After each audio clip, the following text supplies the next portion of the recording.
After the fight between Lubu and Thor ended with Lubu's death, Red Hair and his entire army entered the arena and attacked Thor because they felt that their existence was meaningless without the presence of their master, Lubu. Thor then gave the death that Lubu's army wanted to accompany their master.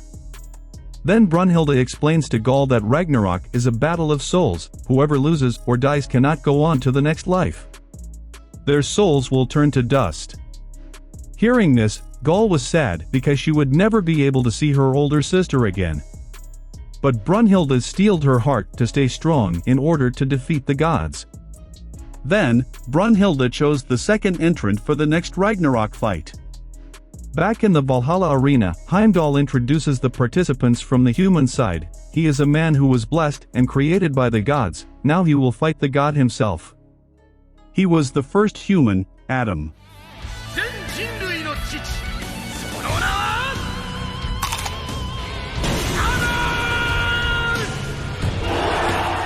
Neither the humans nor the gods would have thought that Adam would be the next fighter.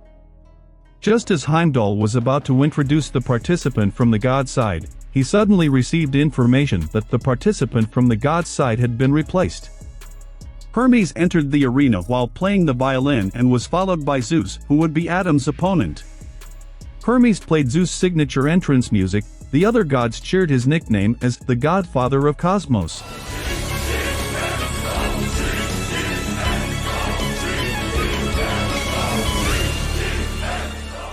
Zeus, who probably killed his father, Cronus, is called the god of the gods. Brunhilde looked worried about the opponent that Adam would face. Before the second battle begins, it turns out that the real opponent will be faced by Adam is god Shiva. But Zeus asked for his turn. Shiva initially refused Zeus's request, but after Zeus put out a little of his ability, Shiva gave his turn to Zeus. Back in the current Valhalla arena, Zeus tried to intimidate Adam because there were no Valkyrie with him, and without Valhalla, Adam would not be able to match the power of the god. But a moment later, a Valkyrie came and transformed into a Valhalla in the form of a knuckle-buster. Adam taunts Zeus, who will fight him without using a weapon, but Zeus is excited to fight him immediately. Zeus' first attack in the form of a fist that approached the speed of light could still be avoided by Adam. Then Zeus launched a much faster punch, but Adam was still able to dodge it. Even Zeus' powerful leg attacks were perfectly dodged.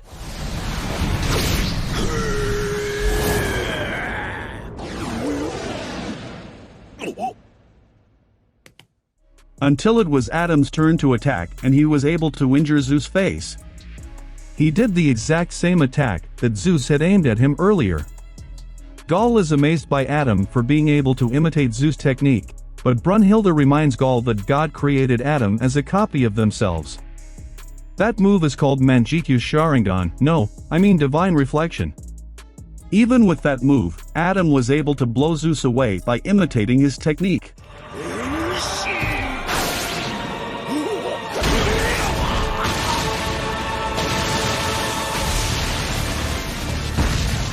But after Adam called him Gramps, Zeus looked angry and expanded his muscles to become 2 times bigger, ready to launch a punch at Adam.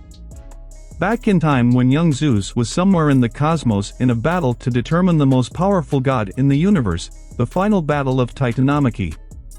He defeated Cronus, who was called the most powerful god in the universe, but he couldn't even dodge the one final blow Cronus received.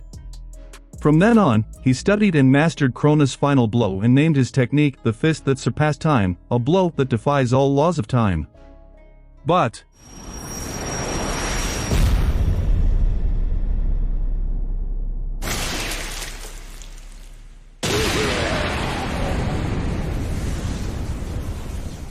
Adam was able to replicate the technique and punch Zeus back before he could hit Adam.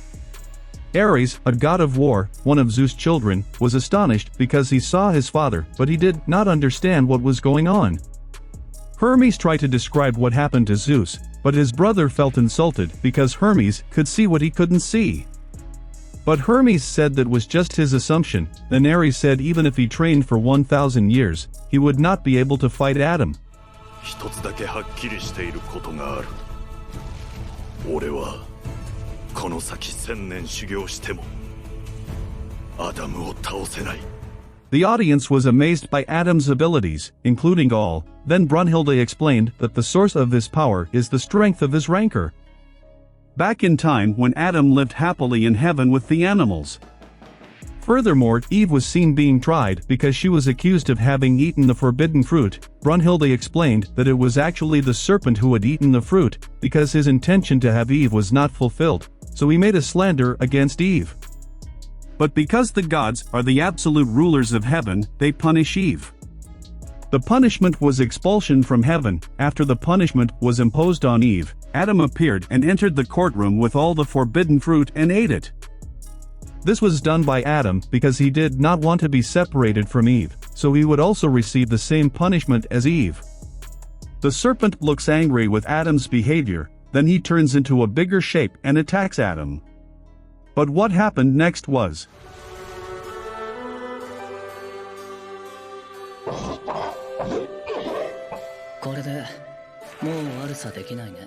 After that, Adam and Eve were banished to Earth forever.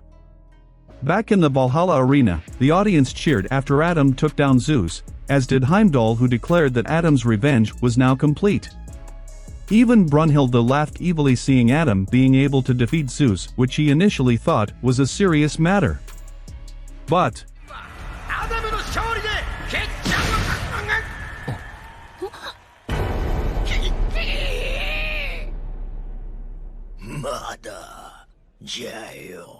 Just before Heimdall announced that Adam was the victor, Zeus suddenly rose and gripped Heimdall's head, rousing the spirits of the gods who were watching. Then Zeus asked why Adam wanted to fight the gods, because Zeus actually did not see the hatred in Adam's eyes. Then Adam replied that he had no particular reason to protect his children. For the first time, united humanity prayed that Adam would win this battle. Zeus's body then slowly shrunk into his final form, and in the process Zeus appeared to be in pain. Seeing Zeus' final form, Loki, the god of deception, was excited and said that Adam was very lucky to be able to fight Zeus in his last form, which was named Adamus. The audience instinctively sensed the danger of Zeus' Adamus form. Hermes then felt worried about Zeus' form, because even in his prime condition, Zeus could only last at least 13 minutes. Zeus pumped his muscles to become denser until they reached their limit, resulting in tremendous energy. And for the first time, Adam did stance in this battle. This Zeus secret technique will produce the greatest punch ever. Then he launches the first attack, which is named God's True Right. During that fight, Brunhilde just realized that Adam was too hot from continuing to use the divine reflection technique. That's because Adam imitates every movement, even the mimic of Zeus, who demonstrates a deadly technique. If it continues like this, it will be very dangerous for Adam.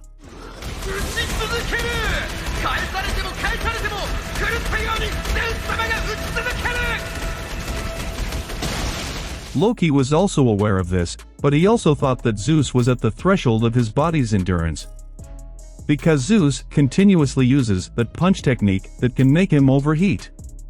In a sense, if they continued to carry out the heat of their battle, then this battle became a battle of stamina between them. Whoever can survive is the victor. A series of punches continued to be launched by both of them until Adam's eyes were blinded by splashes of blood, which finally Zeus managed to launch his first blow to Adam. Until finally Adam was able to bring Zeus to his knees. Makes Zeus's compressed muscles evaporate from overheating. But...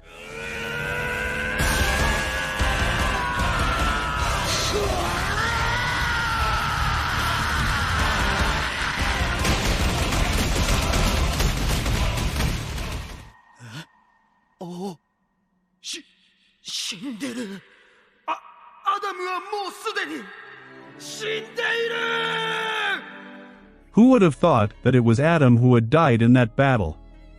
Zeus said Adam had died long before he fell, but Adam continued to punch him even though he was dead.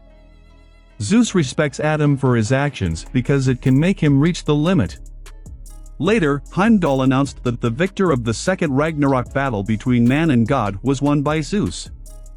After received 2 defeats, humanity is in a state of despair, but they are not sad and are able to stand tall after seeing Adam struggle against the god Zeus.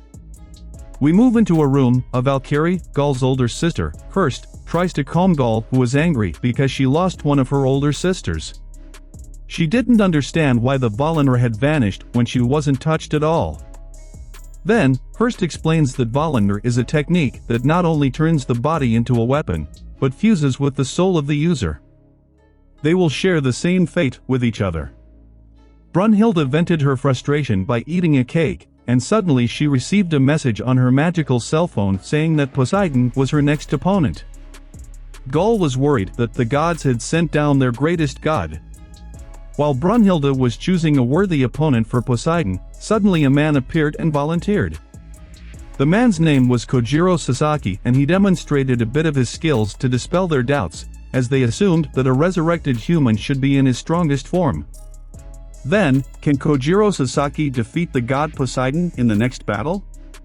A very epic battle was demonstrated by Adam and Zeus, although in the end Adam lost, but he was able to unite mankind and get respect from Zeus. That's enough recap of the anime Record of Ragnarok episode 5-8 part 2. Check out the continuation in the video part 3, which you can see at the top right. If not, please check the description column. Thank you for watching, and don't forget to move your fingers to press the like and subscribe buttons. Bye bye.